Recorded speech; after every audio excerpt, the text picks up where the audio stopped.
Good morning, everyone, and welcome to the 2025 PR Trends event from PRCA in partnership with Reuben Sinclair. So, forget the 1st of January, this is the official start to your professional year.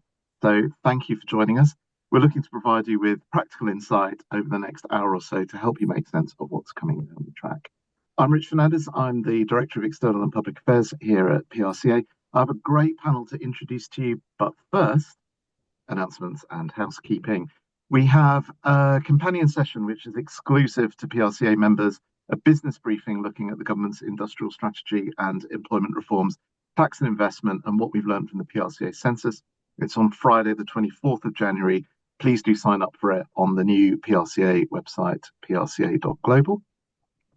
Also on the website, details of the legendary January training sale, 20% off any training in 2025 if booked before the 31st of January. That includes PRCA classrooms and webinars, qualifications, specialist diplomas, bespoke sessions, away days, and our brand new face-to-face Stepping into Leadership Academy. Wow.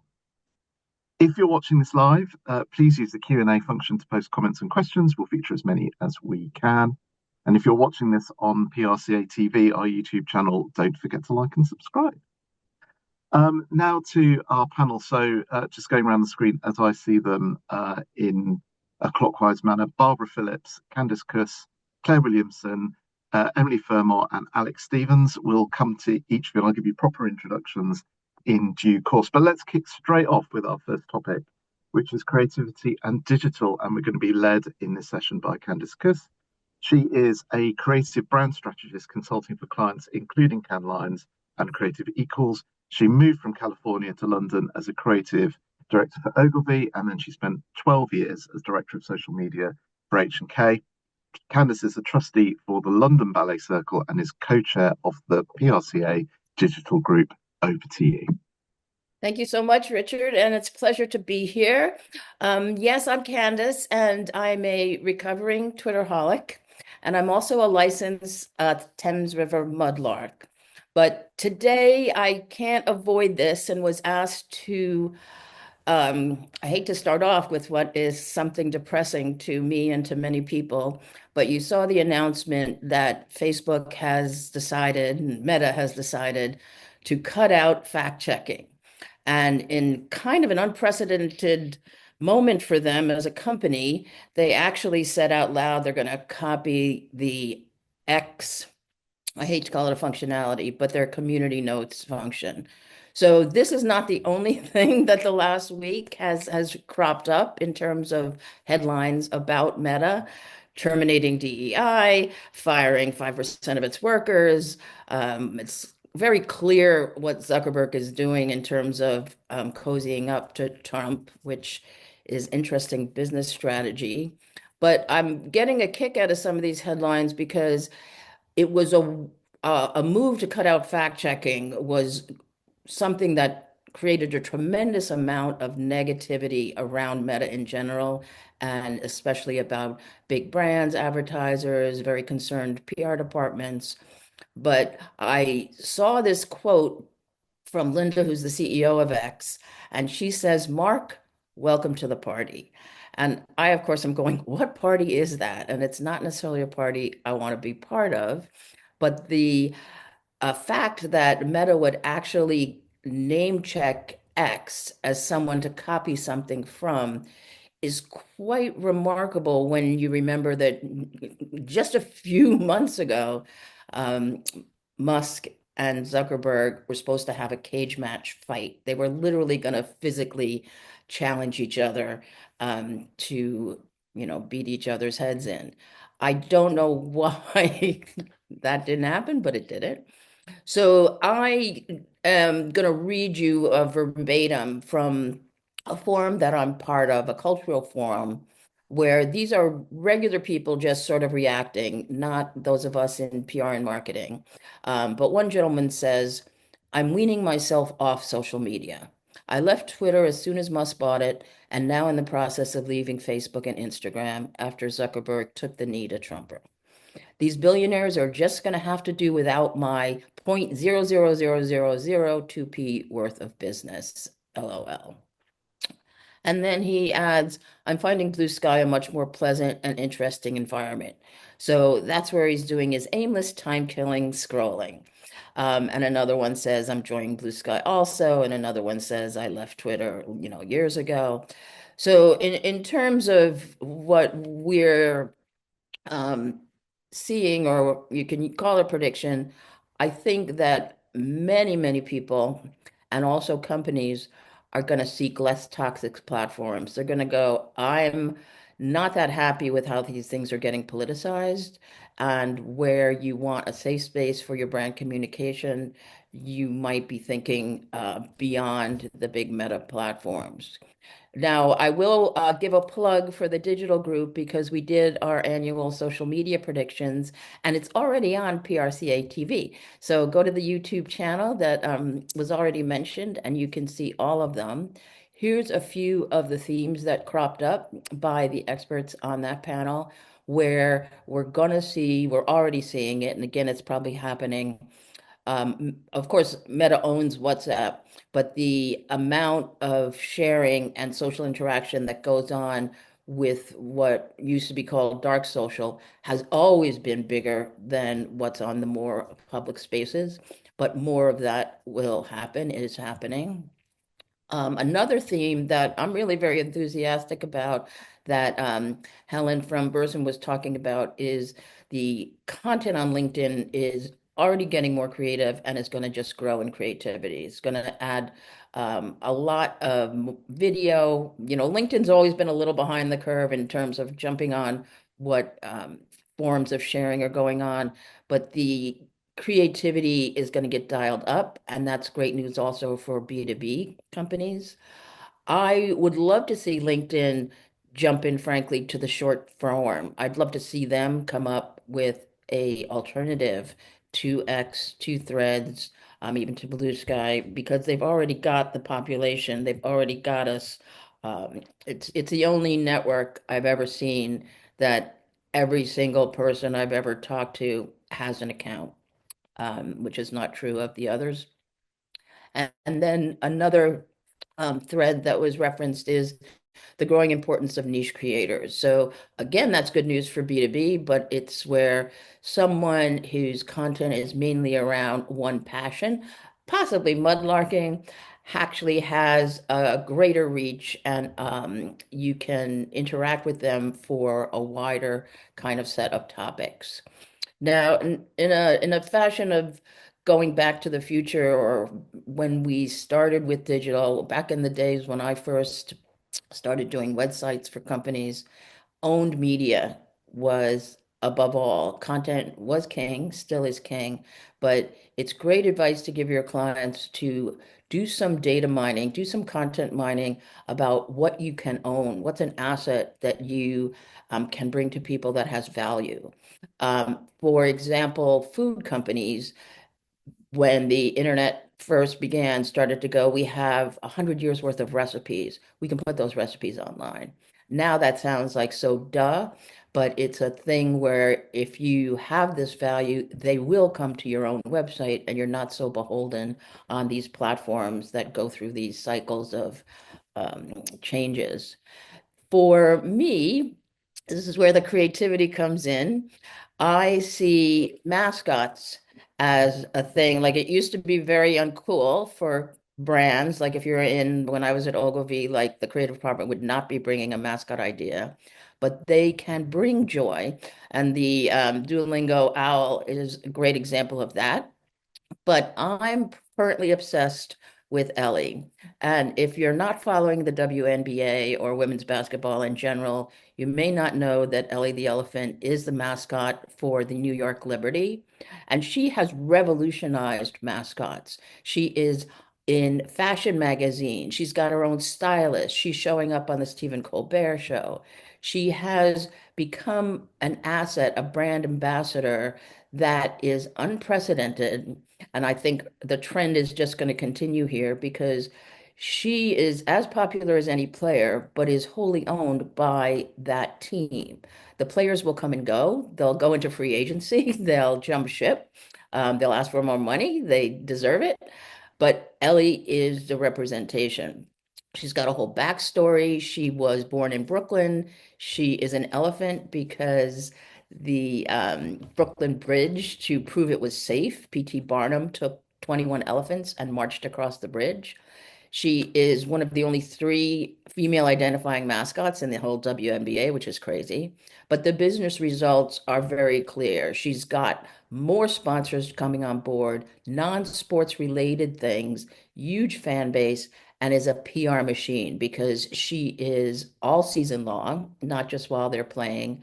And she can bring that fandom's energy to both the team and the WNBA in general. So if you haven't been following Ellie, I highly recommend it. Before I hand it over, I have one more thing, and it is that DEI is not dead. So kudos to Apple for actually, saying they're going to ask shareholders to oppose this crazy proposal to abolish DEI. But I am a proud Apple fangirl, and I applaud them for that. And I hope I came in on time. How'd I do? Well, I think there's been a lot of love for Ellie in the chat, and Meta is a kind of case study for just about everything that we're going to touch on today. So, thank you very much, Candace, for setting the scene for the rest of the discussion. Thanks. So, our next session now is politics. This time last year, we were talking about the forthcoming year of elections and how we'd be focusing on public affairs like never before. But the pressure hasn't let up at all since. And here to talk us through it is Emily Fermor. She advises clients on UK political strategy, campaigns, and comms. In her 7 years at Hanbury, she's helped build the public affairs practice. She's recently named one of the 100 most influential and inspirational women in Westminster. From our side of the house, she's chair of the PRCA Public Affairs Professional Board, which upholds ethical standards in the industry, and she sits on the Design Museum's External Affairs Committee, where she advises the board on reputation and politics, and she's a former councillor, parliamentary candidate, and advisor to the Liberal Democrat leader for 3 successive general elections. Emily, over to you.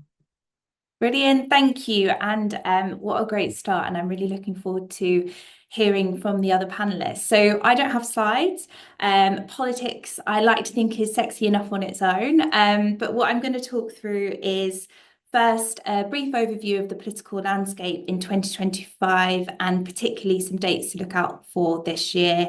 And then some of the trends I think will dominate for the year and what they mean for PR professionals. So first, what's in store for 2025? Now, in the UK, just as Richard said, it is going to be a busy year. And whilst 2024 was the year of elections, in the UK, we have a brand new Labour government, but very few people could have predicted just how short Keir Starmer's honeymoon period would be. A huge majority, but a very rocky start, and that is set to continue. Some of the big flashpoints of the year and the key dates to watch out for are the OBR forecast in March. So this is the official economic and fiscal forecast, which will determine the country's growth projections and will be a big important moment for the government and a test of how they'll respond. We've also got some local elections in May. Now that'll be the first electoral test of the new government, and a lot of commentators are going to be keeping an eye on whether Reform and Farage can turn the poll numbers into seats.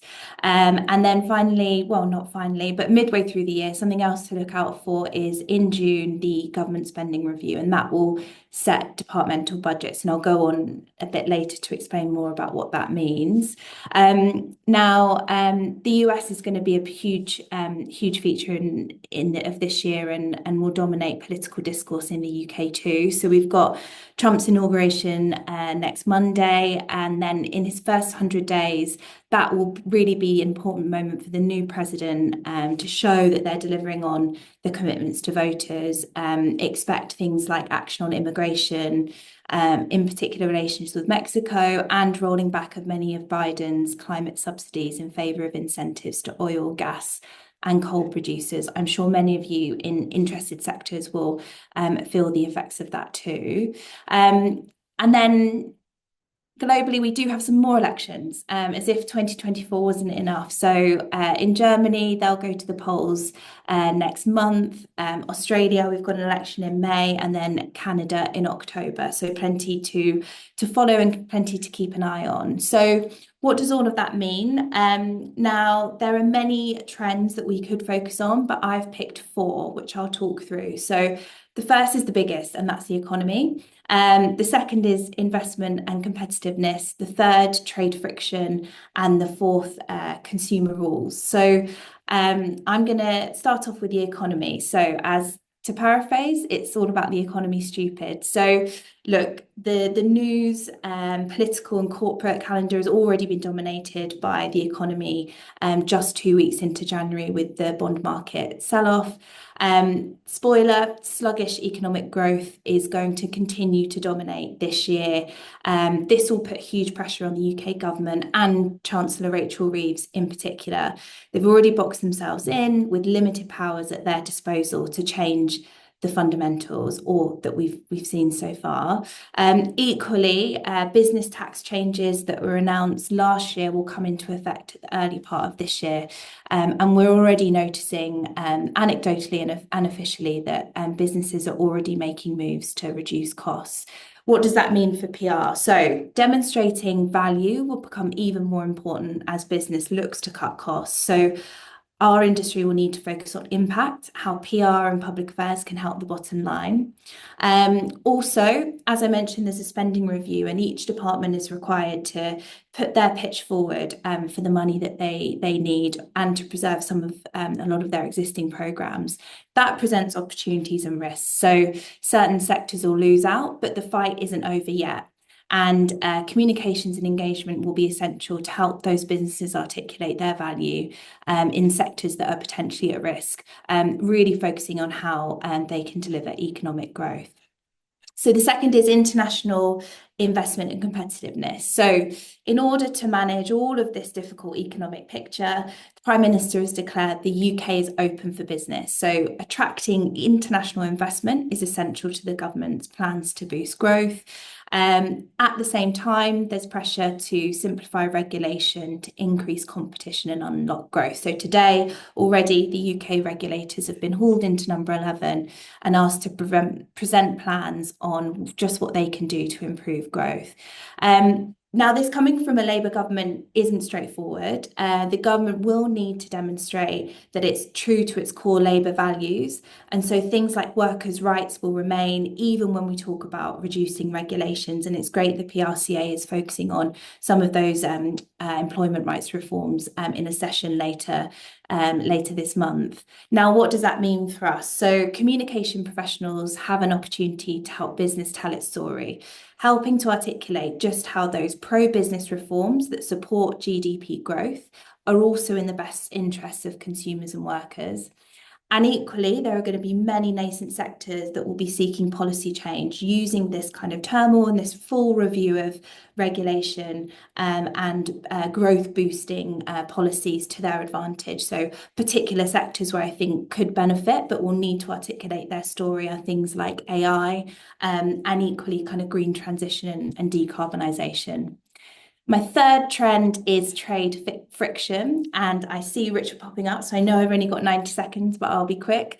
Look, there's no doubt that a Trump presidency has huge implications for international trade and diplomacy, and the UK is going to really struggle to keep both the US and the EU happy. Now, what this means for us is that we should expect trade friction, so tariffs, non-tariff barriers, to become really important for many of the UK's major export goods, and a more proactive approach to government engagement will be necessary from those. Equally, the unions are going to seek to protect certain industries, and businesses will need to make their voices heard. And finally, the consumer rules. So the efficiency of the Labour vote, which saw the government elected with a landslide majority, but with just 34% of the vote, means that number 10 is laser focused on delivering on the areas that it believes voters care about. My sister company, or Hanbury's sister company, Strategist, did some polling recently and found that the most important issues for voters were: the first is inflation and cost of living, the second healthcare, the third immigration, and that chimes exactly with the government's priorities. So they are focusing on demonstrating tangible delivery on growth, borders and immigration, and the NHS, and they are hugely sensitive to public opinion. Now, the risk for business is that issues that are consumer facing can quickly escalate into crisis, and without careful reputation management, business can get caught up. So take a huge focus on how communications and reputation links with that kind of political landscape and framing, and make sure that you have the effective PR strategy to cope with it. Thank you. Thanks, Emily. I've just got a follow-up question, if I may. You've given a very clear steer that it's all about growth, right? And it's all about the economy with those other elements that you've mentioned. But, this time last year, we were all trying to remember what all the missions were.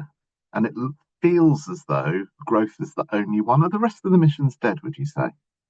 No, not at all. So actually quite to the contrary. What the result of the new milestones that sit under the missions is that with things like departmental spending cuts, what money there is will be redirected towards those missions, and other parts of that department's programme will suffer as a result. So things like cutting waiting times, we should expect that a lot of the health budget and the NHS budget goes towards that and is redirected. So I actually think whilst growth clearly, and the economic growth is the most important and number one, making sure that if you are in sectors that are impacted by those missions, education and early years is another one where we might see the rest of the education system falling behind because money is rediverted to improve early years readiness. So do keep a close eye on those missions because they are still important.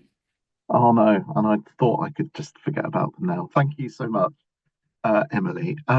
Next up, we have people, and it feels like there are a lot of things in play right now as has been a function of or a theme in the comments we've had so far. But the government's employment reforms, a sense of retrenchment, and also a kind of real back to the office vibe, as we've seen most recently from WPP. So here to make sense of it all is Alex Stevens. She's business director and head of PR and comms recruitment at Reuben Sinclair, leading PR, marketing, digital recruitment consultancy, and PRCA's own talent partner. She works with in-house PR teams, PR agency leaders to advise on all aspects of talent acquisition, from best practice recruitment processes to employer branding. And she also offers career advice to PR professionals from entry level to C level. She's founder of Parents in PR, the networking and support group for working parents in the PR and comms industry, which we have, of course, supported here at PRCA. So check out the series of PRCA Sparks podcasts on our website. But don't do it just yet because Alex has got some stuff to tell us. Thank you, Richard, and thanks for having me. So as he said, I'm here today to talk specifically about talent trends for the PR and comms industry in 2025. And the good news for me was that when I was asked to do this, Reuben Sinclair recently released its 2025 salary and market guide, which I wrote. So I'm not going to reinvent the wheel, and instead I'm going to take some of the headlines from this and give you a bit of an overview. And then if you need more information, then I'd encourage you to download the guide or speak to me directly, and I'm happy to give any more information on the points shared. But just to start us off, I wanted to give us a bit of an overview with market conditions. So the first thing to note is that certainly for now, the market seems to remain quite an employer-driven one, meaning that there are typically fewer vacancies than there are candidates actively looking. That's not the case at all levels, and it's not the case in all sectors, but that's sort of generally speaking. And having said that, what we would say is that employers that are hiring should be really careful that this doesn't lead to complacency when it comes to their recruitment strategy. With wide industry changes like the recent M&A activities that we've seen in the market, and unfortunately some ongoing redundancies, candidates we've been seeing are more cautious than ever before when joining a new business. So employers need to ensure that their employer value proposition is clear and that they're identifying skills gaps really early, because finding the right person could actually take much longer than you think. The 2025 market seems stable, but without significant growth, meaning that we've seen minimal changes in salaries, and that doesn't look set to change in the immediate future either. So some companies are reporting that there's been an increase in business activity and budgets and revenues, but I think until this becomes consistent, employers are likely to remain cautious when it comes to hiring, which might mean that sort of salaries continue to stagnate, which means that really consistency is key. There's always a bit of a lag time between an uptick in business activity and an uptick in recruitment activity. But once the former becomes consistent, then hopefully we'll see a little bit more of a buoyant recruitment market.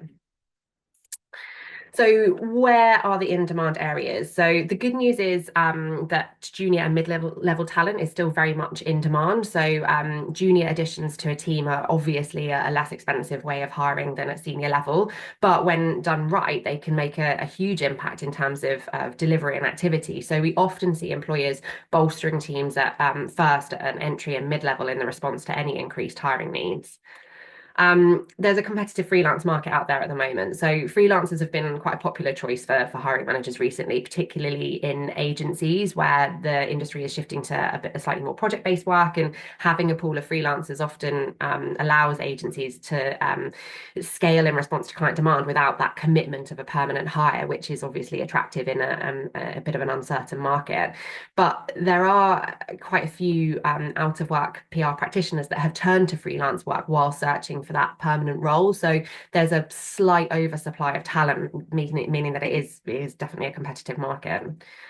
And new business is hot on everyone's mind in the agency world as well. So whether it's to recoup lost revenue or just to generally grow, it's high on most agencies' agendas. And as a result, senior level candidates with a proven track record of winning new business are still in high demand. So I would encourage any kind of senior level candidates that are looking for new permanent roles to highlight that commercial and growth success both on their CVs and when in interviews. So I wanted to touch upon DE&I. I know Barbara is up next to talk about this in more detail, but I just wanted to mention a couple of talking points. So in times of economic uncertainty, businesses are looking to cut costs wherever possible. And unfortunately, that sometimes means that previously prioritized DE&I programs can sometimes end up being scaled back or cut entirely. And we've seen this a lot on the news recently. And I took part in a procurement roundtable recently and heard from quite a few leaders in the marketing and comms procurement specifically share that the primary focus for procurement teams at the moment is cost. And as a result, DE&I credentials were becoming less important to brands when selecting their PR and comms agency partners, which is obviously a really worrying trend and a backward step, because if end clients aren't prioritizing DE&I when making their supply choices, I worry that agencies might not prioritize it in their hiring strategy. Obviously, I really hope this isn't the case from a moral standpoint, but also we know that organizations that keep their DE&I commitments front and center of any business strategy gain a business and economic advantage, but it also results in better talent attraction and retention. But it does seem that this year could be a bit of a pivotal one for DE&I business decisions.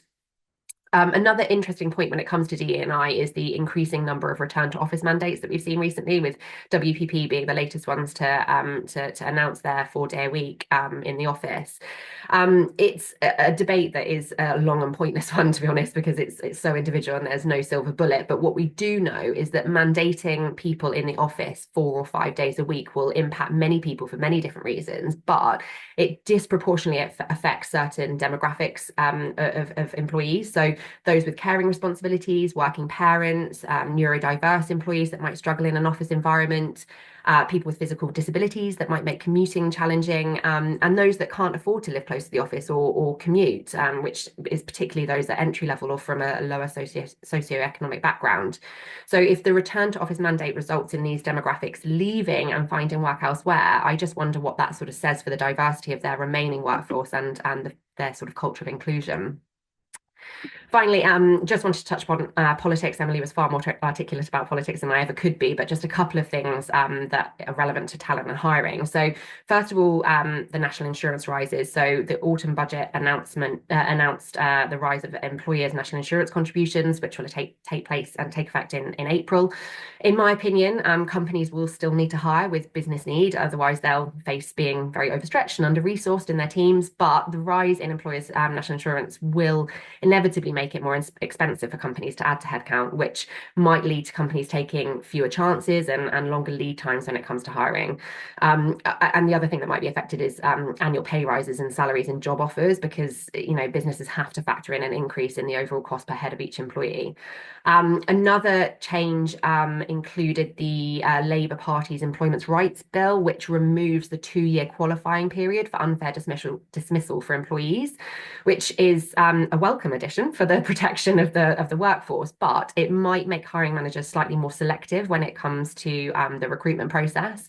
And another thing to note in that is that as part of this bill, there will also be an exemption during a statutory probation period, which the government has indicated should be 9 months, which might mean that contractual probation periods fall in line with this, extending far beyond the kind of typical 3-month probation period that we're normally seeing.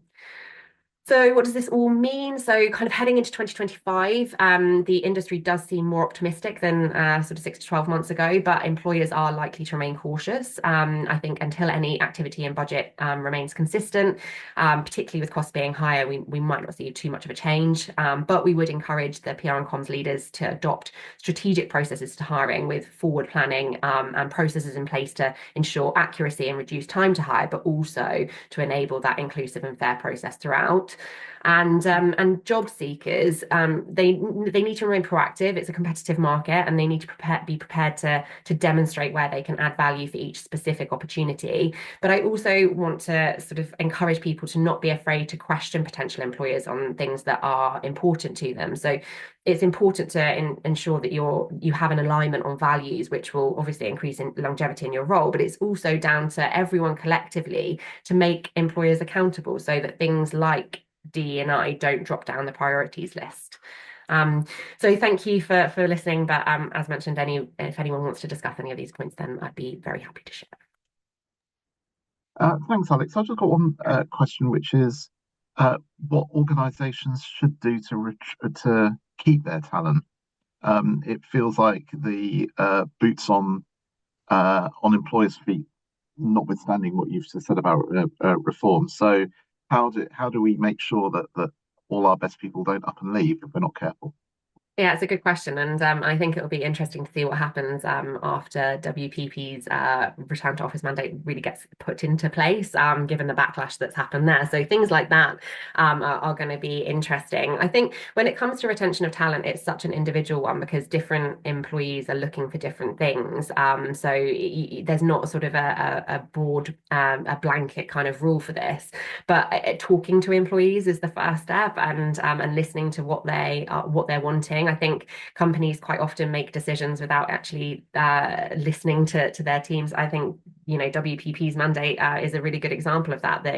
I'm sure they expected a bit of a backlash, but a petition of 10,000 people and counting probably wasn't on their agenda. So I think just listening to employees, making sure you're having regular check-ins with them, that can be done with businesses of any size, because it sort of filters down from senior management through to different line managers. Make sure your line managers are talking to their team and listening to what's important to them. Things like benefits packages can be really personalized. You don't have to have a blanket benefits package that is for everyone. You can personalize it with almost like a menu of benefits for different people. To make it a sort of generationally and sort of more individual. So yeah, I'd encourage employers to talk to their people as much as possible and just make sure that they're not making assumptions, because that's where the biggest mistakes are made. Brilliant, thank you. And just to reiterate to PRCA members, if you are worried, concerned, excited about the government's employment reforms, then let us know. We are constantly talking to government and feeding back your views about things are down the line and making sure that we respond to consultations and so on. So please make us aware of your views, and then we can ensure that they're reflected in what we say to government. So thank you, Alex. Thank you. We're staying with people, but we're going to focus more closely on EDI. Lots of talk. Alex mentioned it about an EDI backlash. The ethnicity pay gap in our industry is unacceptable. The government's promising to introduce mandatory pay gap reporting. That's not necessarily a simple answer.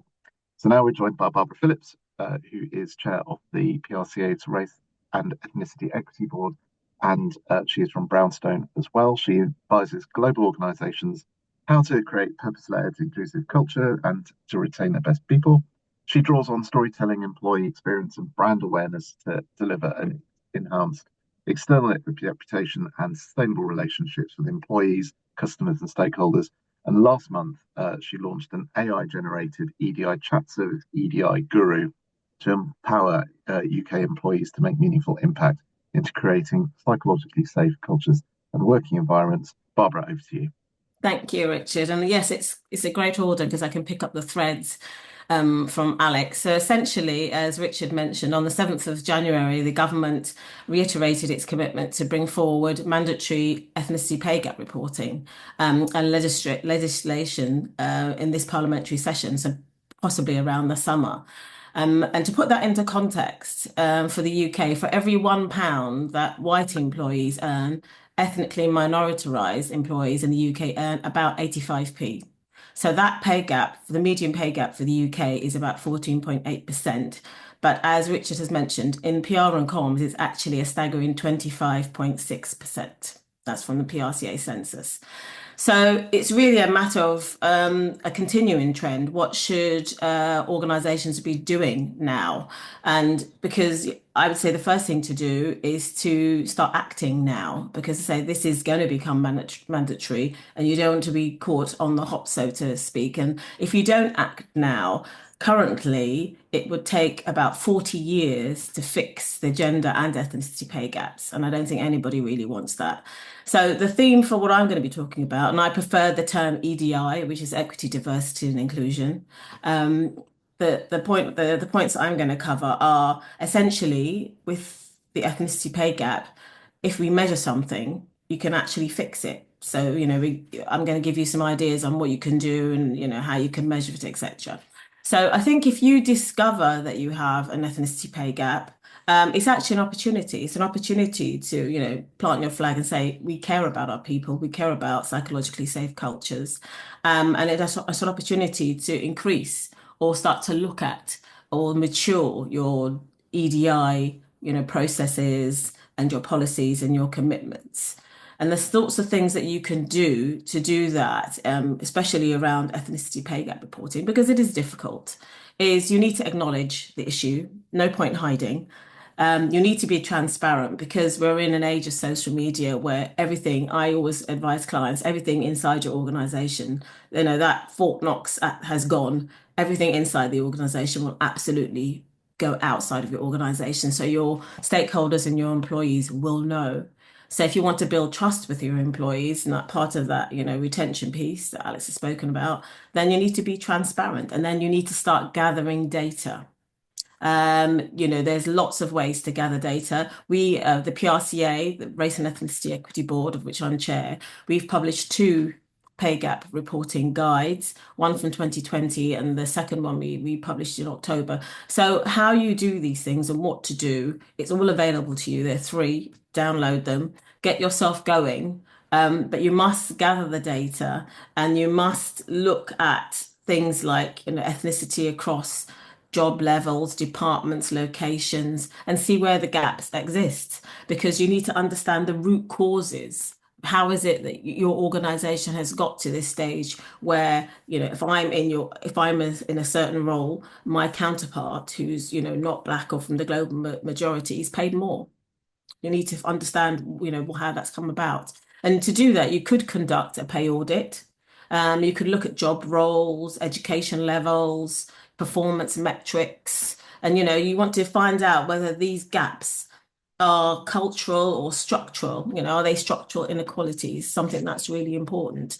And all the way through, especially in comms and PR, I mean, this is our business, make sure everyone's engaged. Engage your employees, use internal comms, let them know what's going on, because use focus groups, whatever you need to do internally, because as I say, don't think that the people, your workforce and your clients and your customers, don't think they won't find out. They absolutely will. So you're gathering data, you're thinking, okay, you're talking to your people, and then at some point you're going to have to really, this is part of committing to change. And this is one of the hardest things that people are struggling with now, because there's lots of other things, as my colleagues earlier, the other panelists have already mentioned, there's lots of things going on for 2025.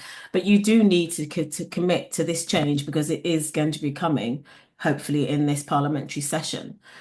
So develop an action plan, quite possibly. Measurable goals, if you can measure it, you can fix it. Benchmark your progress. I mean, it's as important as anything else. As someone mentioned that agencies and organizations are looking at more project-based ways of working and operating. You absolutely need benchmarking, and you absolutely need milestones. So this should be part of how you operate in terms of your ethnicity pay gap reporting. And then when you pass that stage, make sure you're implementing specific measures. Don't do all of that hard work and then be really vague about what's going to happen with the data that you're collecting. So, as Alex mentioned, review your recruitment processes. Really, really important. Hiring processes, try and keep them free from biases, and insist on, diverse pipelines. Standardize your pay scales, quite possibly.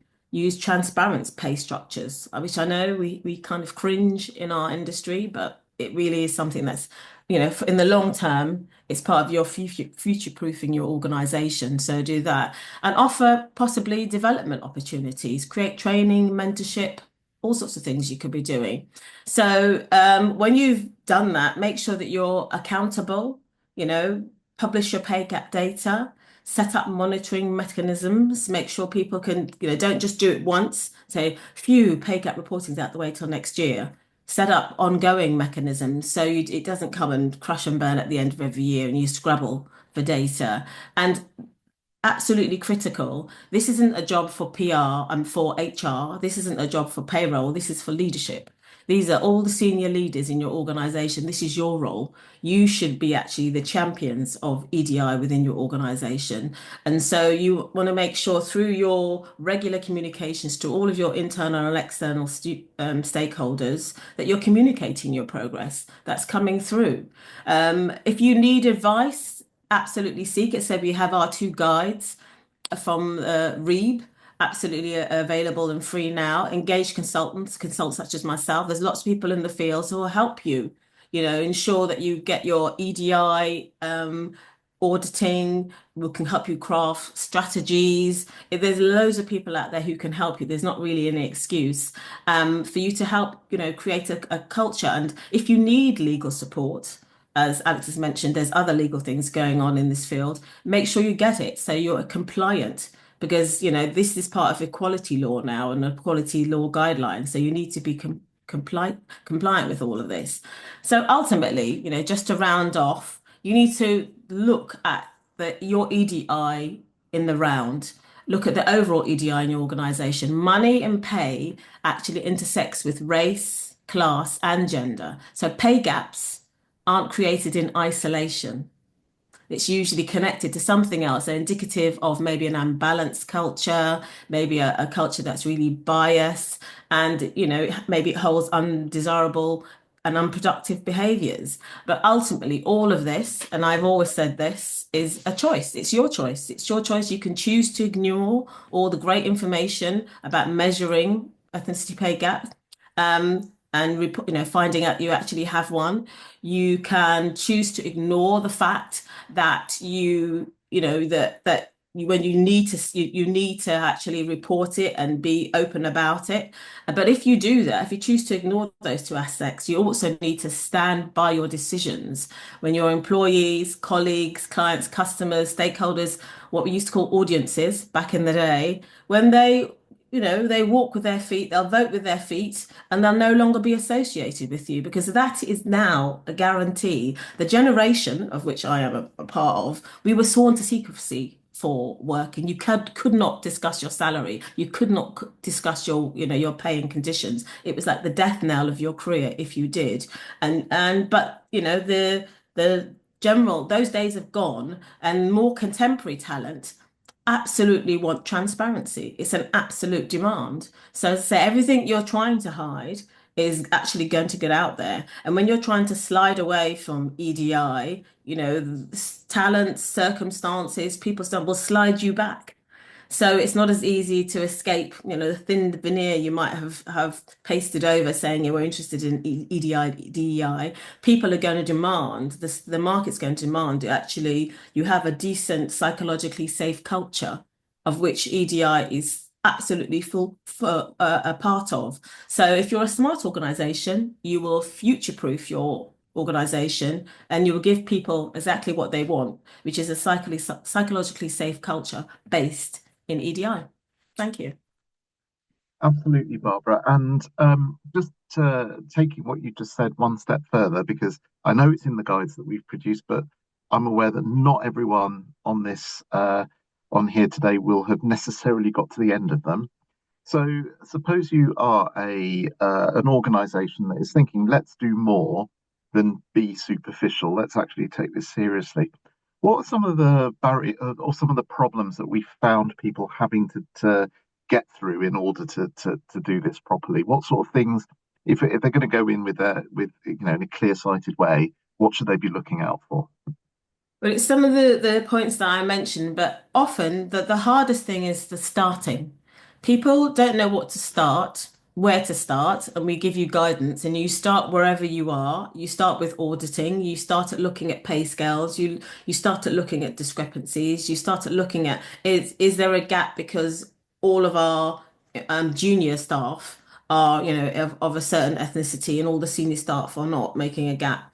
Start where you are. And the second hardest thing is you need to be at that point when you start, you need to be open and transparent about it. You need to take accountability for it. You need to say, okay, we've had a look and it looks like our pay gap is around, 12%. That's not great, but this is what we're going to do. And that's where you build the trust by saying, we know it's bad. This is what we're going to do. Be grown up about it. Because it's going to get out. I don't understand people who try and hide it. It will get out. And then you'll have disgruntled talent who will march and go somewhere else where people respect more, what of their feelings and what they're thinking about and what they need from roles. So I say those are the two hardest parts. And then everything else it's kind of project based. You're going to have milestones, you're going to have targets, you're going to have, all the sorts of operations you have in a normal project. So it's not that difficult. It really is making yourself do something that's going to be really quite uncomfortable until you've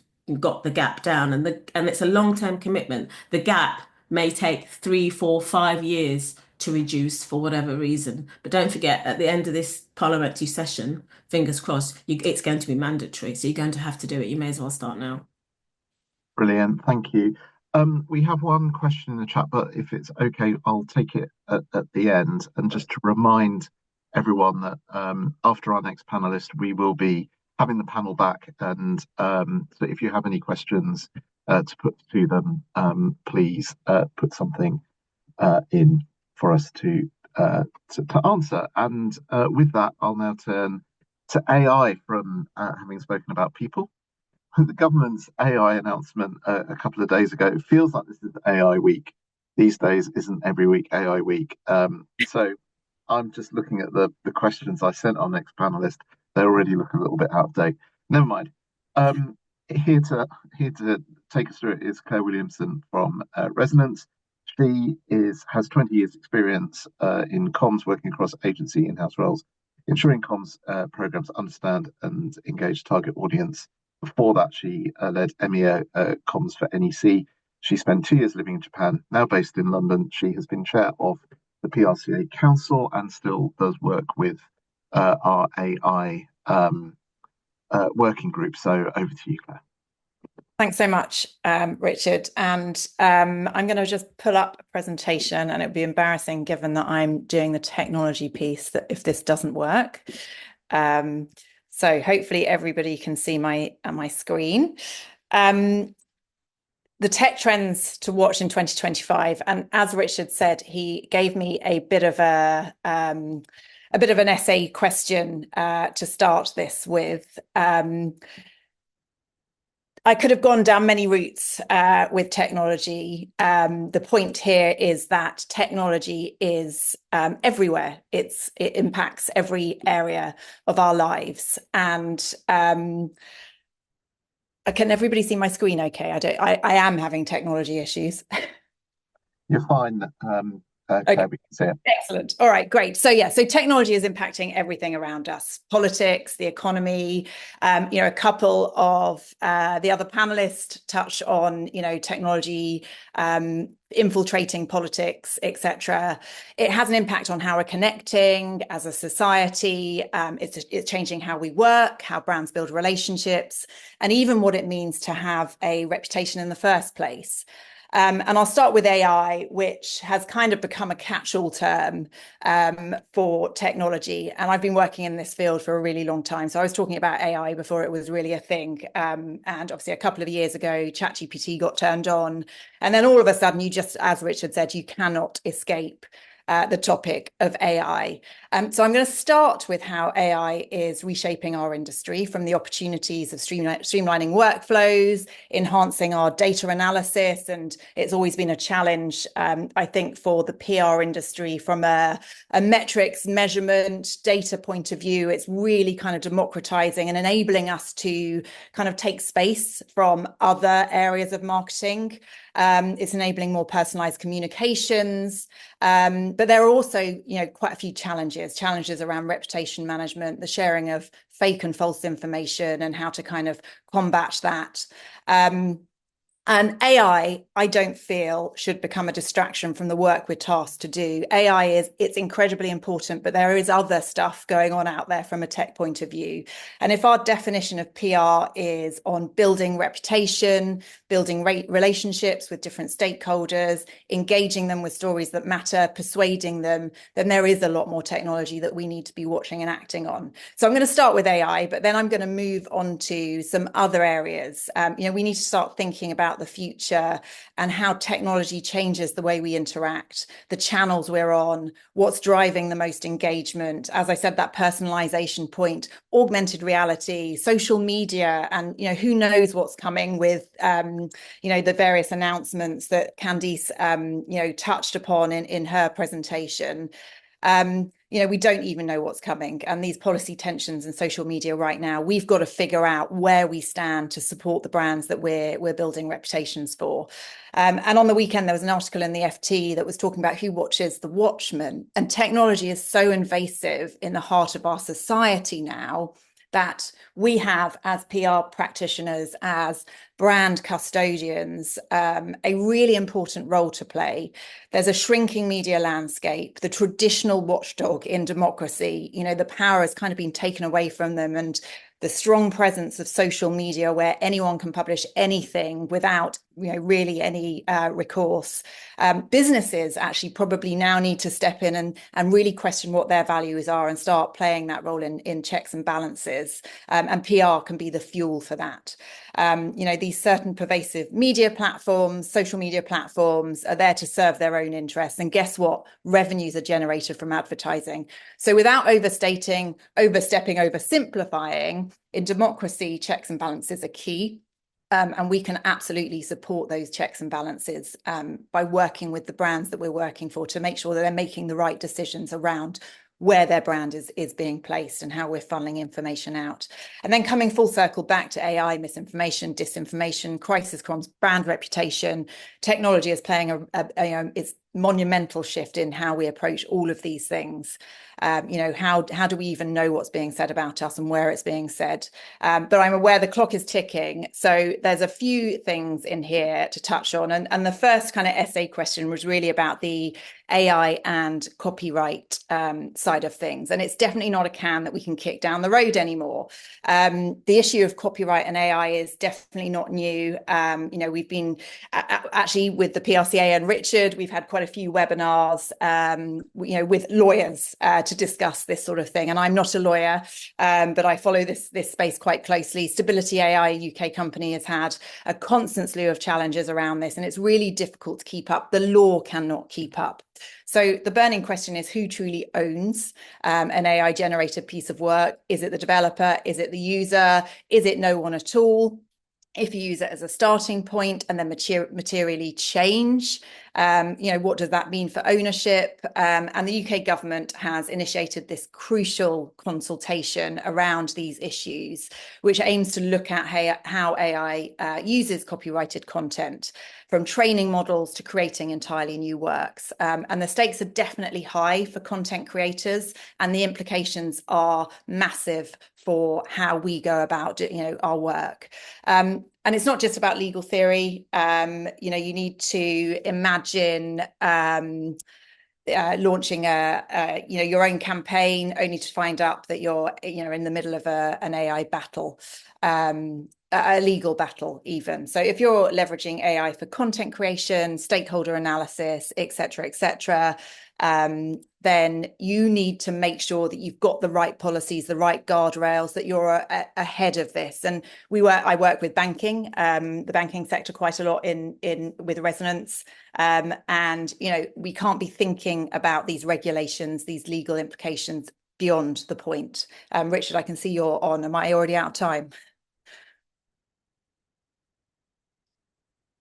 You've got about half a minute left, Claire. Okay, fine. All right, excellent. So, okay, great. Half a minute to go through this. So I guess I'll skip very quickly onto the next, which is the PR toolkit. So AI can create efficiencies. It can support with creativity. And from a creative perspective, it's a great joy to be in this industry.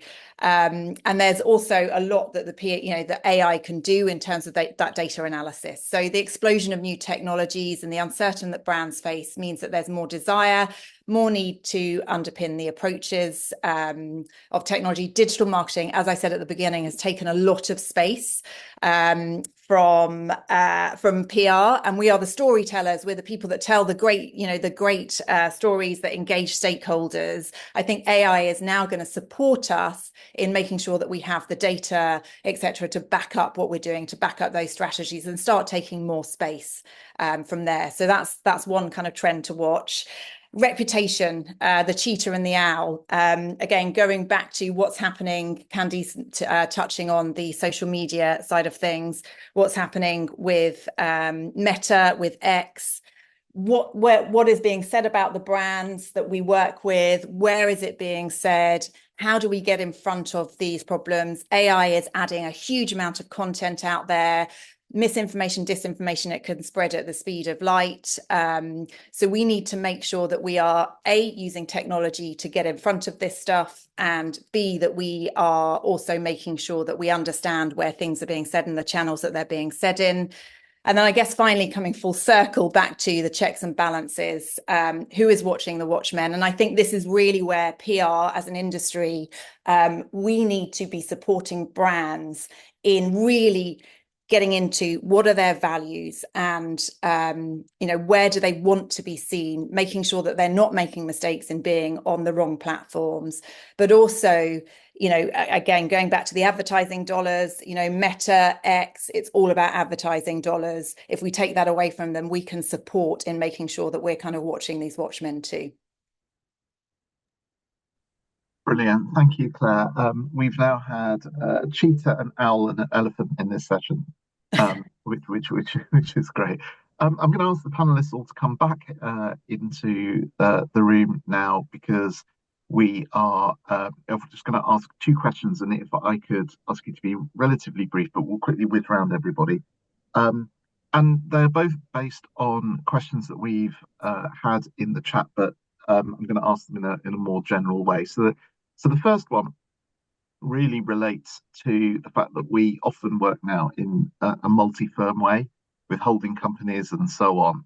And that can constrain our ability to work on EDI or on people policy or on tech, where we can feel that power's out of our hands. So, what are there any strategies that people would recommend to ensure that those structures don't stifle our ability to get things done?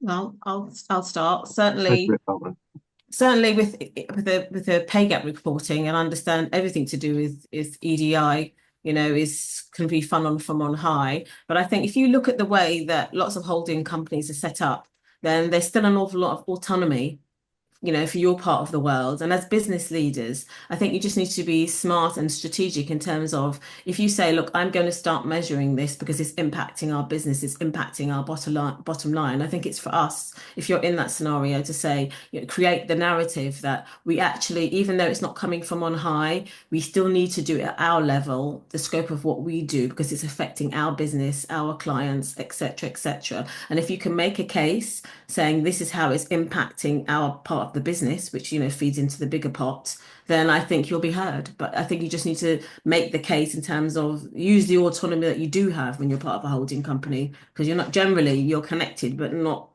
completely constrained. excellent. Thanks, Candace. You've come off mute. I would echo that 100% and also just add concrete examples are quite good. So especially if it's from a competitor firm or something that's going to get the notice of the higher up and say, look, this is a real case. Their business was improved. This is something that is a fact. And not everybody believes in facts, but people do like to see it in action and see concrete examples they can share. Excellent. Thank you, Alex. Yeah, I totally agree with both of those points. And I just add that when it comes to hiring, I think hiring is, when to hire is often dictated by a bigger layer, but actually how you do that hiring is often those decisions are made at a local level. And so some agencies or some companies might hide behind that whole, we've got a holding company and we're being told how to do things. But actually, how you make those decisions and how you run your recruitment processes is very much within your control. So speak to people like Barbara and other experts about how you can make solid decisions around hiring that you're not going to be told by your holding company that you can't do. There's no reason that they wouldn't say that you can't do them, and speak to people like us about recruitment processes, because how you run your interview process and how you shortlist your candidates and that kind of thing isn't ever going to be dictated by a sort of more a top layer, I wouldn't have thought. So I think it's just not using excuses and making sure that you think about it strategically rather than just whacking up a job advert and seeing what happens, because that's never going to result in much change. Fair enough. Emily. So we're still founder owned and run. So I'm all yours on advice there. So they sound like great points, but it's not something we've experienced at Hanbury. Well, there's a great reminder of the importance, perhaps, of remaining flexible. Claire. Yeah, I'll echo Emily's points. Same thing here. Okay, great. So and then just one final question to send us all off with a spring in our step. We want to stand out, right? We all want to make sure that we make a mark. So one tip to everyone on how to create our edge this year. Candace. Do you mean a personal edge or for your brand or for your Both clients? could be either. Okay. Actually, the advice might be the same in that I think and this might sound sort of, I don't know, either obvious, is to be truthful. To actually, I don't like the word authentic because it's quite overused and it's quite often wrong. Just tell the truth. If you're a company, find what's best about your company and tell the truth. Don't try to weave around and hide the negativity. Focus on what truly of value that is unique to you or to your company. Do the same as a person and add the humanity. You can use AI tools if you want, but do not let them speak for you. Do not make your brand ambassador an AI avatar. Make an Ellie if you want, but there's so much humanity in Ellie beyond the fact that she is a character. She is real, she is human. And I would say that's good advice for people and for brands. There's so much thinking that you shared with us about what that's gone into Ellie's creation. It's not just something that people Yeah. have Her backstory is fantastic. You know, she's born and bred in Brooklyn. She's representing that culture, and she's got this deeper levels that once you come under her spell, you know, you can. It's so different from, I don't know if people are into sports mascots, but they're just colorful clowns. Usually they're just cuddly creatures that just do a few stunts. They have no backstory. They have no personality beyond, you know, clownish. But anyway, I think I hope I've gained a few fans for Ellie. And maybe you'll enjoy her as much as I do. Thank you. Emily, then Barbara, then Claire, then Alex. Thanks. Yeah, no, my point is really around the kind of weakened UK economy and slow growth. And I think that a lesson for both in-house and consultants alike is that is kind of not to wait to give evidence, not to wait to be asked to give evidence that demonstrates your value and impact on the bottom line. I think the more that we can do to demonstrate and show kind of tangible results and how we're affecting positively on businesses is going to be absolutely crucial this year, both when it comes to kind of you know, advocating for roles internally, but also for budget for external consultants. Thank you. Barbara.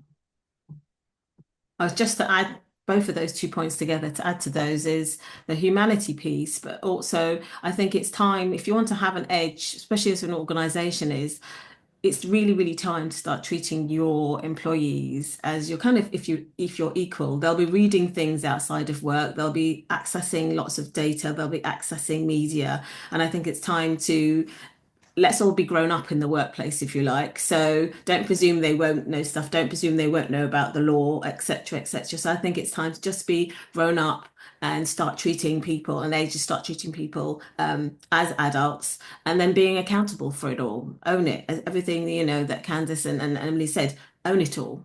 And that's actually going to, sadly, that's actually an edge in 2025. So, you know. Shouldn't be controversial, should it, at this point? Claire.